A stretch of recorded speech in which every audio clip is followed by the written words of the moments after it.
Les ministres qui administreront sous cette pénarchie n'ont pu échapper à l'oubli, à l'exception d'une salle dont le nom se recommande à l'histoire pour les rôles nombreux qu'il a joués. Monsieur de Talleyrand avait quitté la France en 1792 comme évêque du temps. Il y revint en 1796 comme républicain, et avec toute la modestie docile d'un disgracié qui désire rentrer en faveur, avec un esprit très remarquable et fort exalté par ses amis. Il n'était pas cependant qu'arrivé à cette haute renommée de l'un des plus habiles diplomates d'Europe. Aussi, sous ce rapport, le territoire pouvait se passer de ses services. De nombreux et importants traités avaient été conclus par des gens obscurs et nous n'étions pas plus mauvais.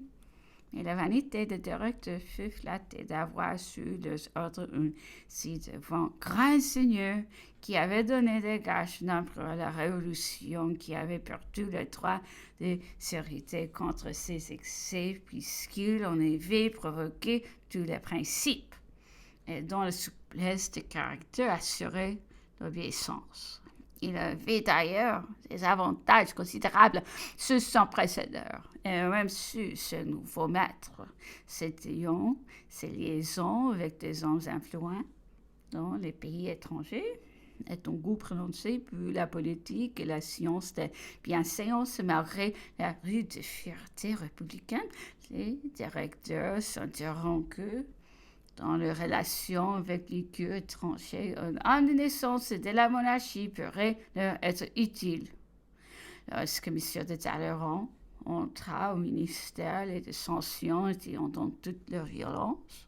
Il écarta de ce monde, lui, ses anciens amis qui luttaient dans les conseils contre la majorité du territoire, en feignant des quoi qui voulaient tous les retus des Bourbons. Et il resta froid, spectateur de leur désastre. Ce qui lui importait avant tout, c'était la conservation de sa place et le prompt rétablissement de sa fortune qui, dans sillon désordre, les événements avaient détruite. Il parvint promptement à ce but sans en être détourné ni par les clameurs de ses ennemis, ni par l'humiliant et grossier reproche de ses maîtres, auquel il n'opposa jamais qu'une résignation calme, patiente et, je dirais, presque nonchalante.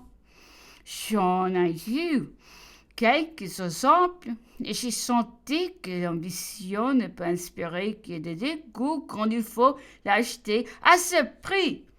À côté de lui, dans son intimité, vivait Madame de Staël, depuis longtemps célèbre par un esprit supérieur et par une passion de renommée qui s'alliait avec une élévation et une bonté de cœur qu'on n'a pas assez connue.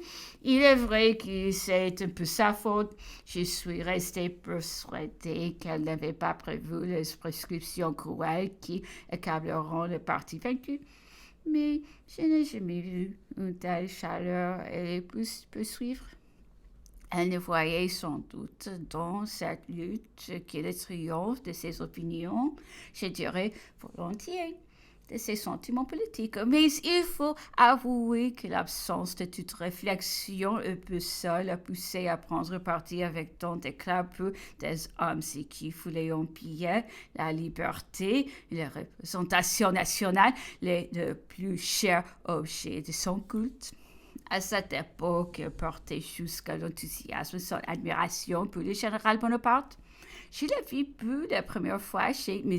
de Talleyrand, pendant tous les dîners. Ces éloges du vainqueur d'Italie avaient toute l'ivresse, toutes les désordres et toute l'exagération de l'inspiration. En sortant des tables, la société se dirigea vers son cabinet, puis y voir le portrait du héros. Et comme je me reculais, puis la laisser entrer, comment oserais-je passer, dit-elle, en s'arrêtant devant et de comte Bonaparte. Ma confusion fut si visible qu'elle lui en donna un peu et qu'elle fit rire jusqu'au maître de la maison.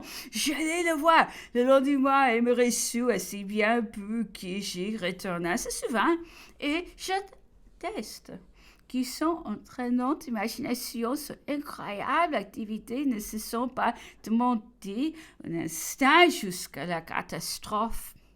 Elle ne voyait que la contre-révolution, le retour des Bourbons, les vengeances des émigrés et la perte de la liberté. Enfin, le dénouement était inévitable. La rage des partis était arrivée à son comble. Les journaux, les pamphlets, et jusqu'au placard, contenant les provocations les plus violentes. La Constitution n'ayant pas fait au territoire la voie assez large pu se défendre. Il prit le parti de renverser toutes les barrières. Cependant, le général de réputation lui manquait pour mettre son plan à exécution. Augureau vint à son secours.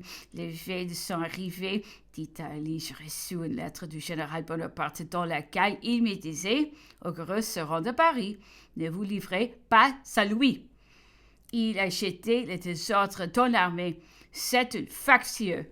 J'appris à mon retour en Italie que les mésintelligences entre les généraux et les officiers de division Augureau et Bernadotte étaient descendues jusqu'aux soldats. On s'est traité publiquement de jacobins et de royalistes. Le général Augureau s'était hautement prononcé pour la majorité du territoire, par qui comptait sur lui, l'appela à Paris et lui donna le commandement militaire.